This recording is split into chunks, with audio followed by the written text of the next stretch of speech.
Assalamualaikum warahmatullahi wabarakatuh. Salam sejahtera untuk kita semua. Om Swastiastu, Nama Budaya, Salam Kebajikan. Perkenalkan, nama saya Okstin Duyandin Mawose dengan NIM B20125200055 dari kelas B, Program Studi Sosiologi, Fakultas Ilmu Sosial dan Ilmu Politik, Universitas Tadulako. Di sini saya akan membahas tentang analisis perbandingan, proposal kegiatan, proposal penelitian, dan laporan ilmiah. Apa itu pengertiannya, apa ciri-cirinya, dan apa sistematikanya.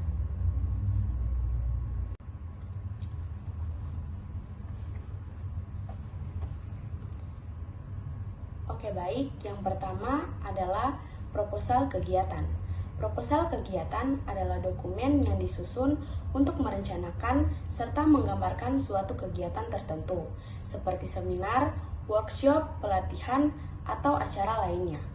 Proposal ini berfungsi untuk menyampaikan tujuan, rencana, dan anggaran yang diperlukan untuk kegiatan tersebut kepada pihak-pihak yang berwenang, seperti panitia, lembaga, atau sponsor. Dokumen ini bertujuan untuk memperoleh dukungan dan persetujuan yang dibutuhkan untuk melaksanakan kegiatan. Yang kedua yaitu proposal penelitian. Proposal penelitian merupakan dokumen resmi yang disusun oleh peneliti untuk merencanakan serta menggambarkan penelitian yang akan dilakukan. Tujuan utama dari proposal ini adalah untuk mengkomunikasikan ide penelitian kepada pihak yang berwenang, seperti dosen, lembaga penelitian, atau sponsor, agar dapat memperoleh persetujuan dan dukungan yang dibutuhkan.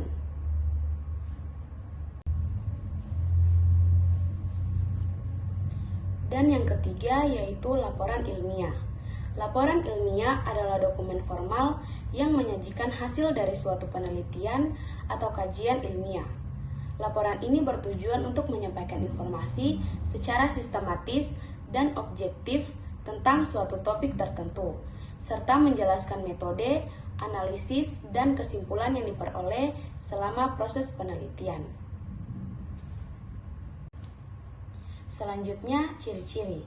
Yang pertama, ciri-ciri proposal kegiatan.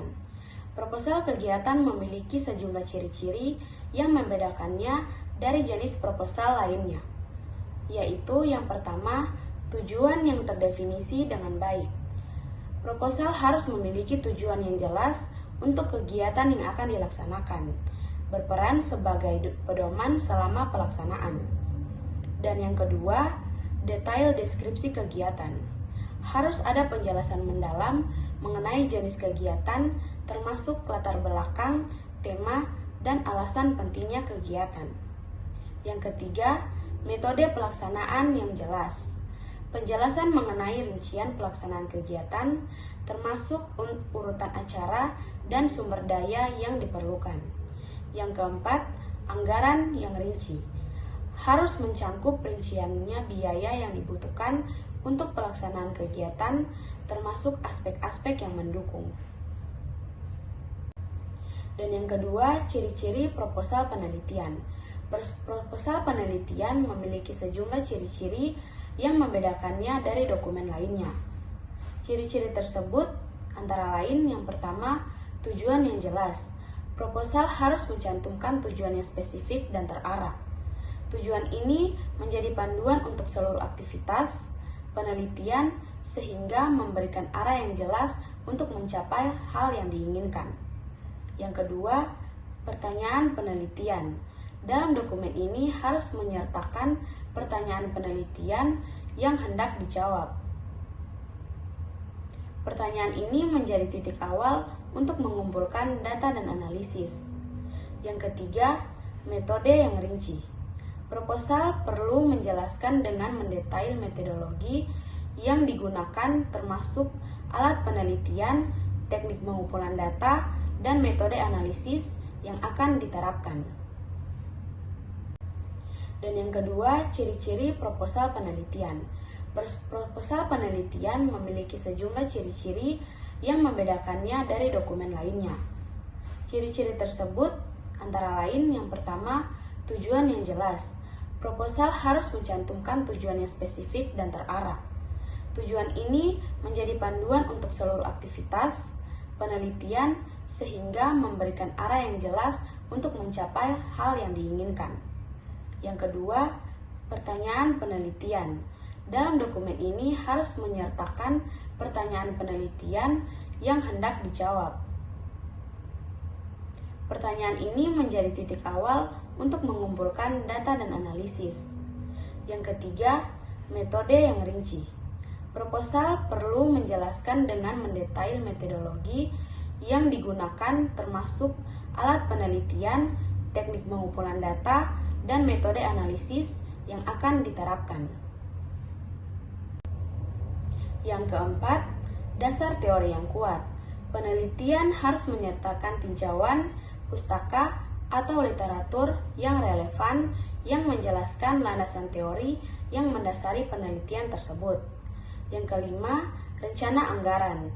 Harus ada rincian mengenai estimasi biaya yang diperlukan untuk melaksanakan penelitian.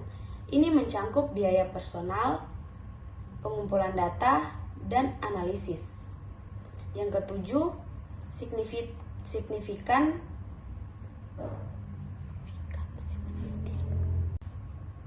Yang keenam, jadwal waktu. Proposal juga harus mencangkup rencana waktu pelaksanaan penelitian, merincikan setiap tahapan dan waktu yang dibutuhkan untuk menyelesaikannya. Yang ketujuh, signifikasi penelitian.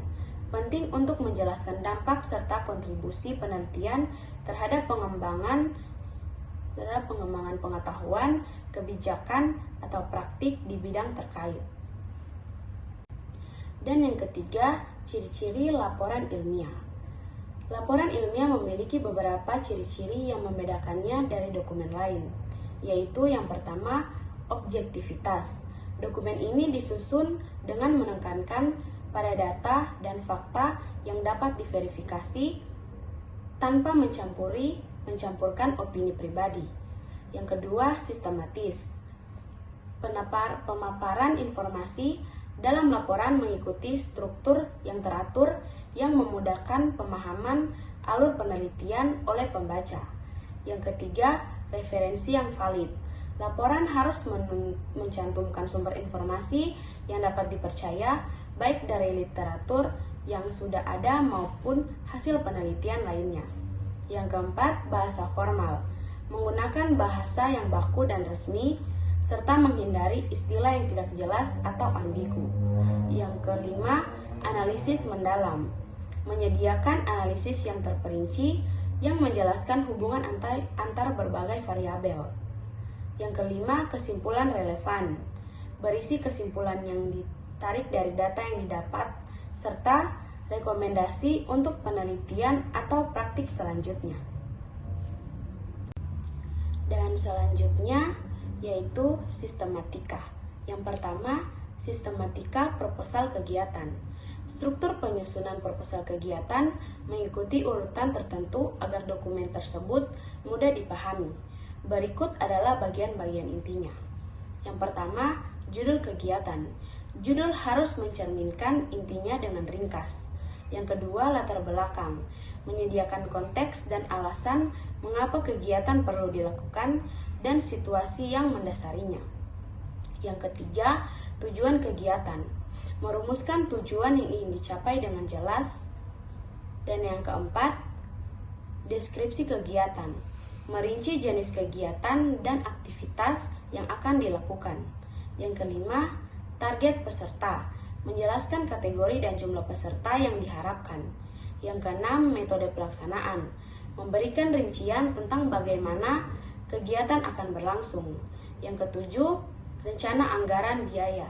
Menyajikan rincian biaya yang diperlukan. Yang kedelapan, jadwal kegiatan.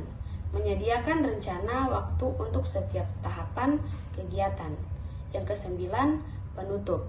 Kesimpulan terkait harapan untuk dukungan. Yang kesepuluh, lampiran. Dan yang kedua, ciri-ciri proposal penelitian. Proposal penelitian memiliki sejumlah ciri-ciri yang membedakannya dari dokumen lainnya. Ciri-ciri tersebut adalah yang pertama, tujuan yang jelas. Proposal harus mencantumkan tujuan yang spesifik dan terarah.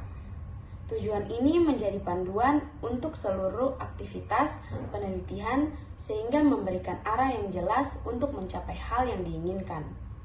Yang kedua, pertanyaan penelitian. Dokumen ini harus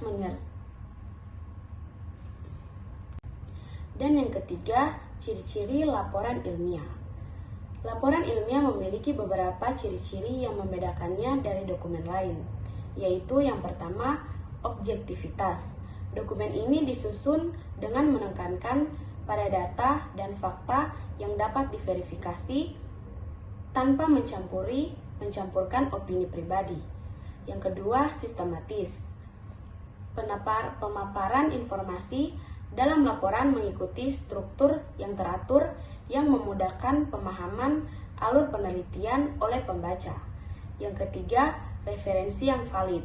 Laporan harus mencantumkan sumber informasi yang dapat dipercaya, baik dari literatur yang sudah ada maupun hasil penelitian lainnya. Yang keempat, bahasa formal. Menggunakan bahasa yang baku dan resmi, serta menghindari istilah yang tidak jelas atau ambigu. Yang kelima, analisis mendalam. Menyediakan analisis yang terperinci yang menjelaskan hubungan antar berbagai variabel.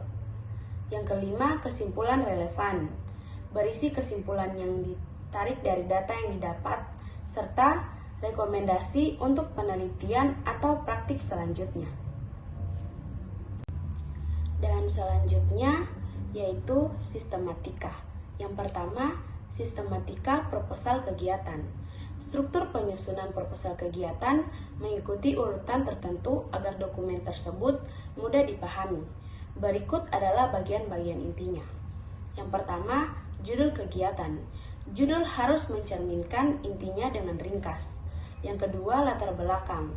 Menyediakan konteks dan alasan mengapa kegiatan perlu dilakukan dan situasi yang mendasarinya. Yang ketiga, tujuan kegiatan. Merumuskan tujuan yang ingin dicapai dengan jelas. Dan yang keempat, deskripsi kegiatan. Merinci jenis kegiatan dan aktivitas yang akan dilakukan. Yang kelima, target peserta. Menjelaskan kategori dan jumlah peserta yang diharapkan. Yang keenam, metode pelaksanaan. Memberikan rincian tentang bagaimana kegiatan akan berlangsung. Yang ketujuh, rencana anggaran biaya. Menyajikan rincian biaya yang diperlukan. Yang kedelapan, jadwal kegiatan. Menyediakan rencana waktu untuk setiap tahapan kegiatan. Yang kesembilan, penutup. Kesimpulan terkait harapan untuk dukungan. Yang kesepuluh, lampiran.